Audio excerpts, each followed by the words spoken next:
Okay, I'm here today with Chef Matt Scovill. He's the executive chef at the Bacchanal Buffet, Caesar's Palace in Las Vegas. How you doing today, Chef? Very good, very good. Glad to be here. Awesome. Well, we're excited to have you. Obviously Las Vegas, I know everybody's anxiously awaiting to hear, is Vegas back?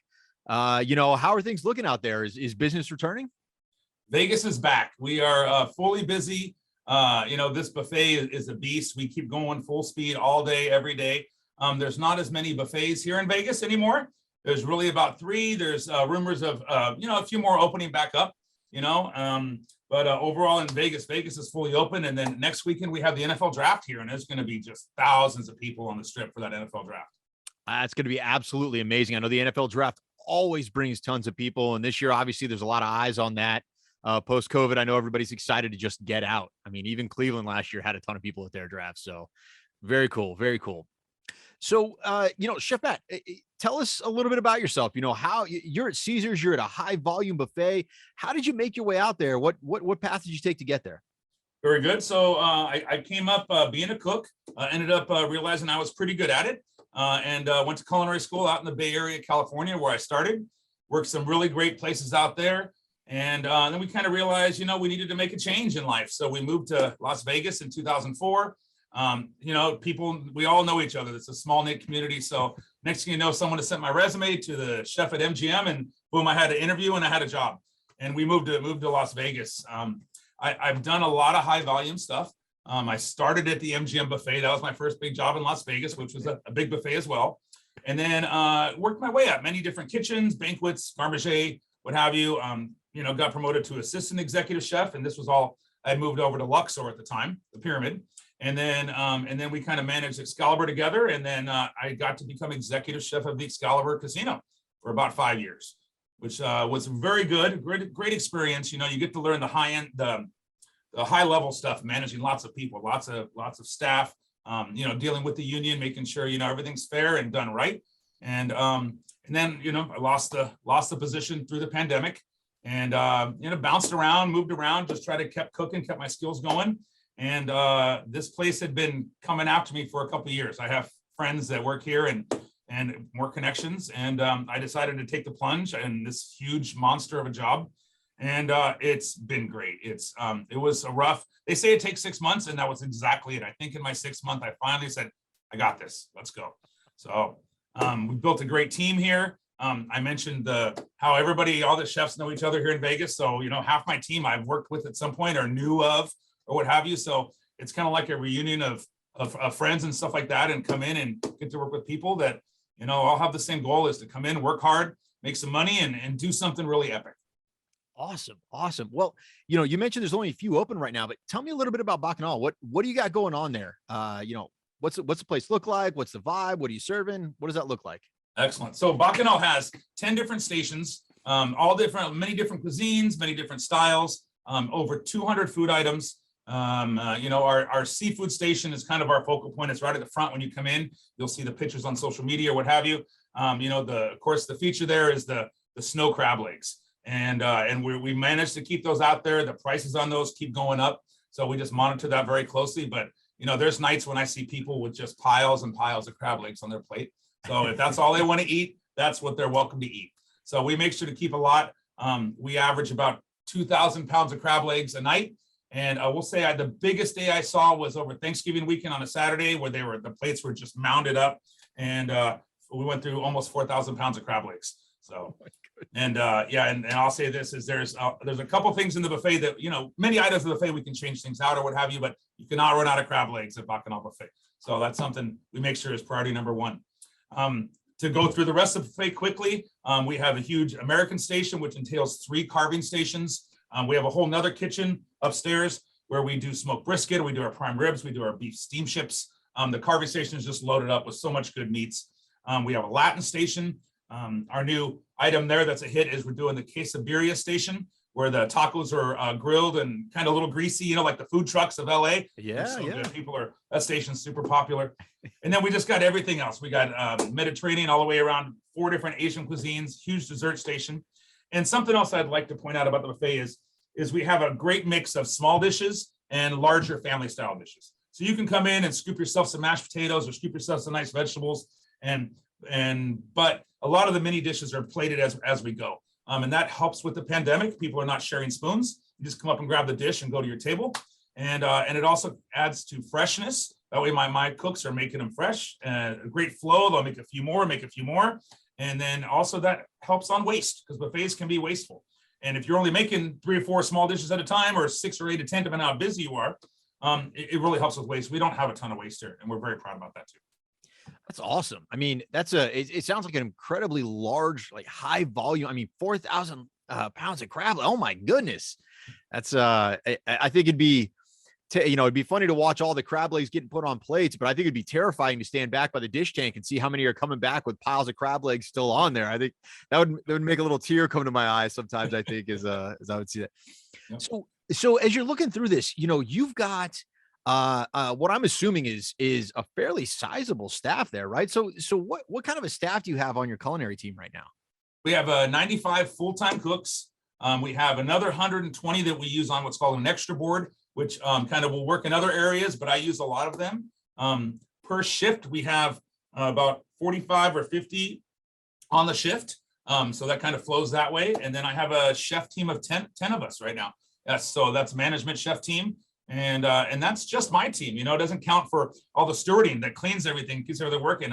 Engineering to keep this department running is crazy. So many pieces of equipment. I have 14 walk-ins, so engineering has a big part here. And then there's the front of the house and the servers and the people that wipe the lines down and the bussers and the hostesses that seat all these people. So it's just a huge operation. I'd say in any given day, you probably have 200 employees on staff between all those different departments.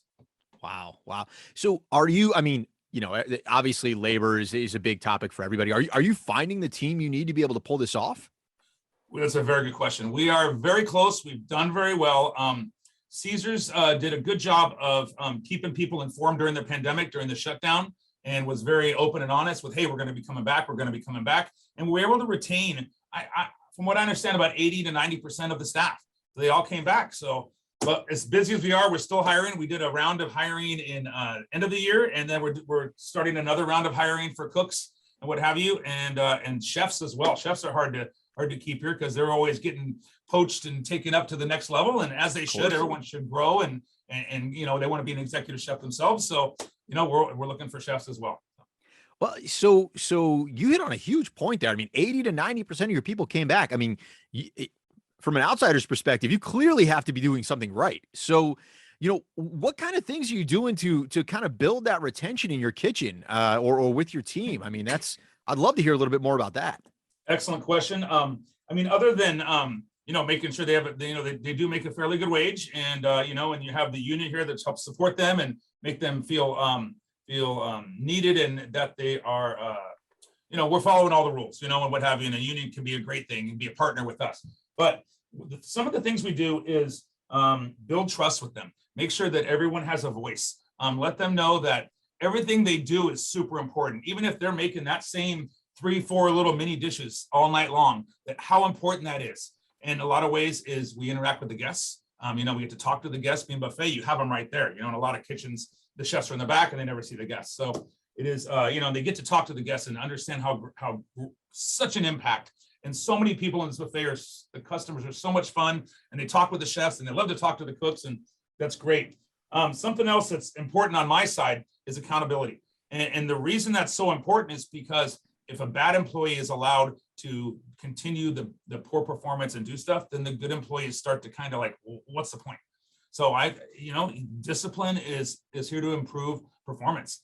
And while I don't like to give discipline, it doesn't get me excited. It's a necessary part to hold the people that are not performing accountable. So the good people are like, all right, good, get rid of that guy. He's not pulling his weight, and they're not getting rid of him, but let's push him to be a better performer. Let's say it properly. Yeah, no, absolutely. Yeah, it's huge on that. Yep. And then we have fun. We come around and we joke with the cooks, and I tell the guys, I said, as long as we're having fun and joking and talking about different stuff or whatever, I said, that means everything's great, man. Just keep doing what you're doing.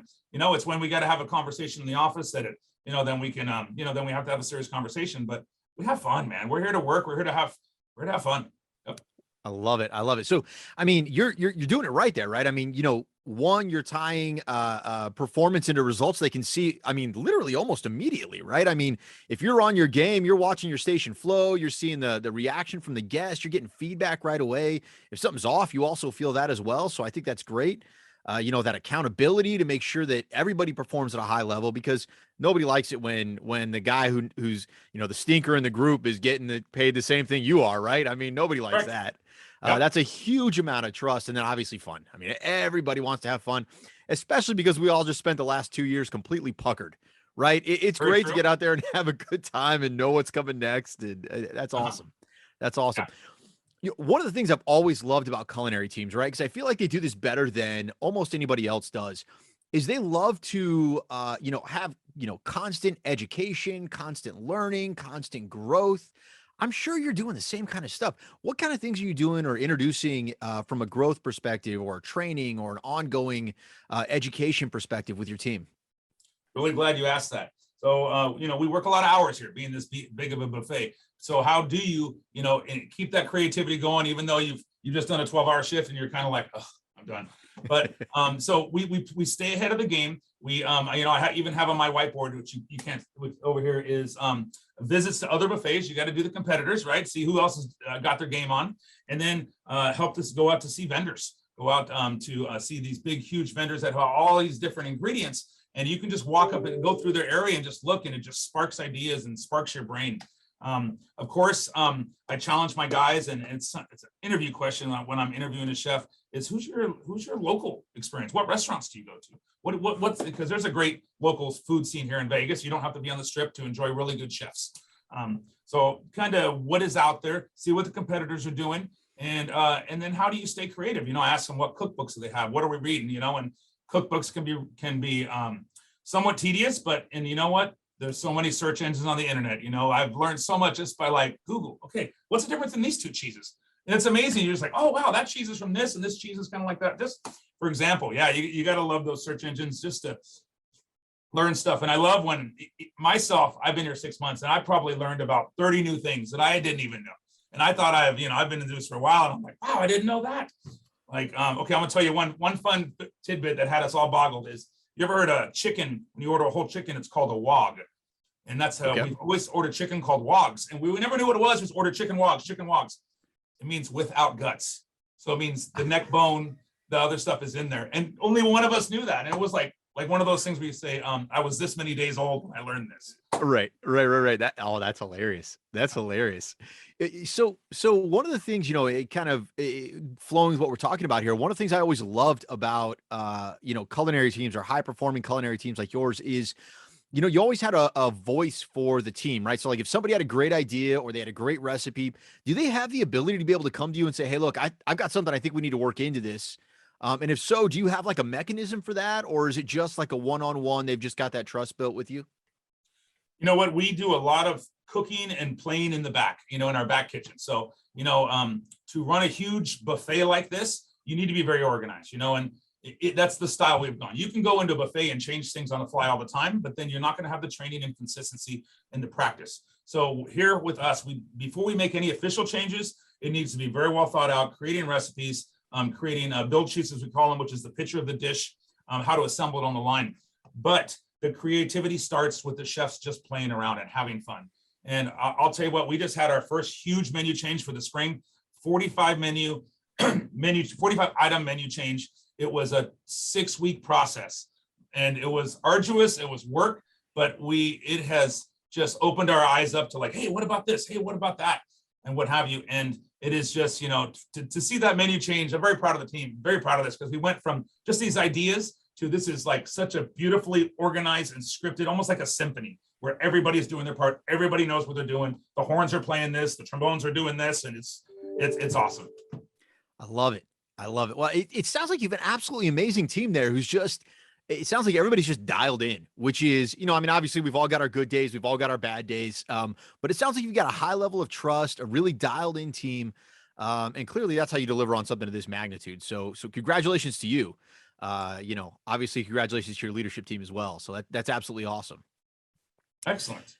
So So I want to touch on something you talked about because this is something that's popping up a lot more in conversations that I have, right? Which, I talked to a regional restaurant guy out of Miami. His name's Anthony. And one thing he was talking about was that the culture in food and beverage, particularly, is changing, right? Pre-pandemic, it was starting to adjust a bit, but you would find that, everybody in food and beverage was working all the time. The hours were horrible. Vacation was a dirty word. It was a real perception problem we had in the industry, whether it was actually changing or not. What are you doing with a restaurant like yours? It's such high volume, high expectations, so many people. Are you able to kind of adjust the conversation to be, a little bit more work-life balance than the traditional, narrative that is being written about hospitality right now? Yes, so that is very, very evident. We still run one of the busiest buffets, and but when I first started here, they were doing 12-hour minimum shifts, and I've gotten that down to 11. So I said, guys, maybe in a couple of years we'll get down to 10. Where 10, in my opinion, is a fair day for food and beverage executives. But we're down to 11 hours a day. Everybody gets their 2 days off unless something crazy happens, like Christmas holidays or what have you. But it's all about a work-life balance. It's about coming in, working hard, and then getting outside of work and do stuff. And then we also have events where the chefs will hang out or do stuff together. What was I going to say is that I lost my train of thought. Sorry. No, no worries. Yeah. So, and again, it's one of those things. So if I'm a chef, right, and I've worked my time and I'm off, I mean, are you calling me with like, hey, John said that you said that, or did you talk to a supplier that? I mean, is there still that connection, or are you just letting them be off and figuring it out? So we do have a little bit of that, but we try very hard. I try very hard not to call any of my chefs on days off. We do have a group text that sometimes you do. Like if an employee says, "Oh, the chef said this to me yesterday, and he's off, and we're not going to wait 2 days," just send him a quick text and just say, "Hey, what about this?" And it's a quick answer and what have you.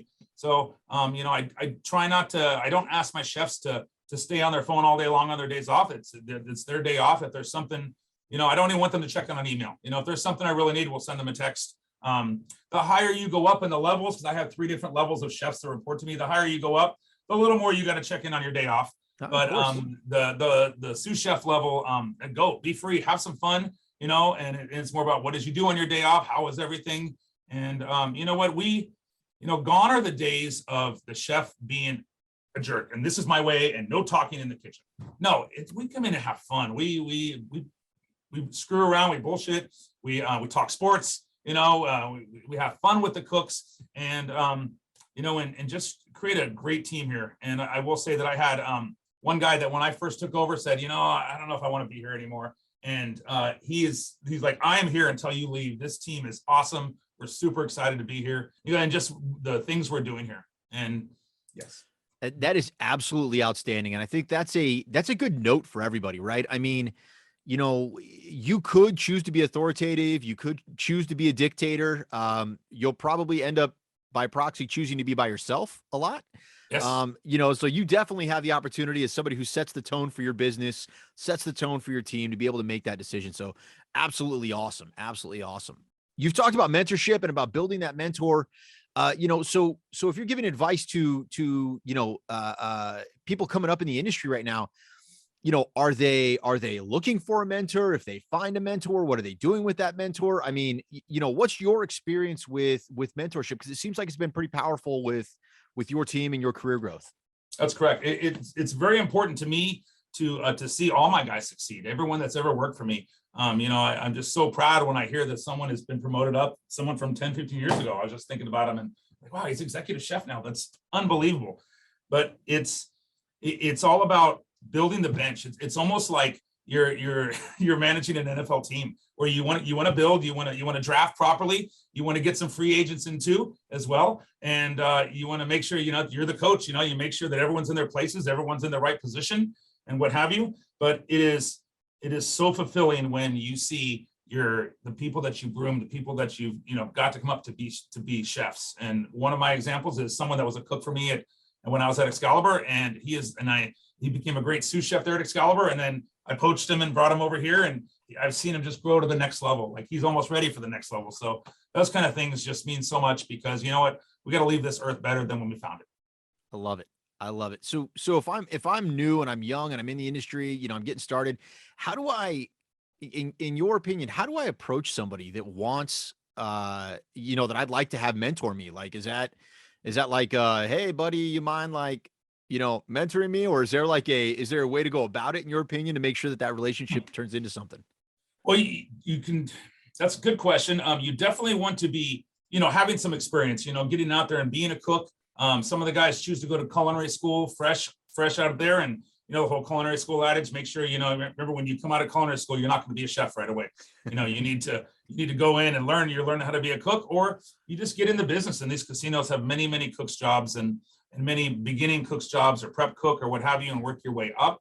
And then attach yourself to the people that want to be mentors. And we try to do that. And how do you find a mentor? That's a really good question. There's a great foundation, Epicurean Foundation, that helps out a lot with people and grooming and growing people into the business. And just attach yourself to people that want to be your mentor. And they're out there, trust me. And one last thing I want to say about mentors is not everyone is a good mentor, we've been through my whole career. Many times I'm like, I'm never going to be like that guy. And that's good to know too, right? You're like, okay, see how not to do it. I love it. That is awesome. That is awesome. Well, you touched on some awesome things today. I think, definitely team building, understanding the value of trust in an organization, understanding how to build that trust, understanding the elements that go into it. And, then of course, the value of mentorship. And I think that may be lost on a lot of people. So choosing the right mentor, how to do that, and sometimes avoiding the wrong one is also very important. I absolutely love that. So thank you very much for taking us through that. Obviously anybody who is in Vegas, stop by Caesars, stop by the Bacchanal Buffet. I mean, obviously it sounds like you have a amazing operation there. So hopefully they'll get a chance to come by and say hi to you.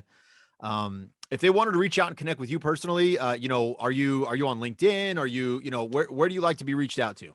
I am on LinkedIn. I am on Facebook as well. I'm on almost all of them. And then, they're welcome to call the buffet and reach out and see. And then one recommendation, if you're going to come to Bacchanal Buffet, make a reservation. It's people can be frustrated because they didn't get a reservation. However, the lines for Bacchanal Buffet used to be through the casino. So we fixed that problem, but now just plan ahead, make a reservation, and we'll get you in and we'll get you fed. Or when you just come in the buffet, ask for Chef Matt.